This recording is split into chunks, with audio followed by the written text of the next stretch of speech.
मा होनदोंमोन सानसुमा थ' बिनि नामा सानसुमा नङालै नोंसोरो मानो मिथिया बिनि नामा गोबोरलादा गामियाव बेखौ गोबोरलादा होननानै मिथियो आरो नोंसोर मालाबा बेखौ मोजां लेखन खालामलाय महरखौ माबा साम' गोथै सोबख'ग्रा साइस नुखायो खोनाबाय थ' बिथांनि नामखौ आं लानो गोसो गैयामोन दै बिथाङा ओरैबायदि माने थार्ड क्लास गथ' होनना बुंनांगोन मानो ना गेदेर ना उन्दै ना गोरों बिनि सायाव बिथाङा खुनु कमेन्टमेन्ट होनो रोङा खुनु मोनसे मान इज्जत होनानै बे रावखौबो रायनो रोङा मोनफ्रोमबो बिनि रावखौ नोंसोरो नाय बिनि राव बिनि बुंनाय बाथ्राफोरानो गासिबो नंखाय थ' बेफोरबायदि बेक्तिया बिपिएफआव थायोब्ला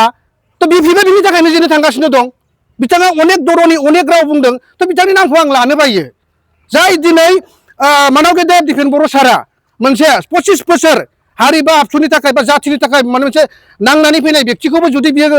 सिख' एप डाउन खालामनो होदों नामा बियो थ' बेखौ प्रयजना गावहासो दंमोन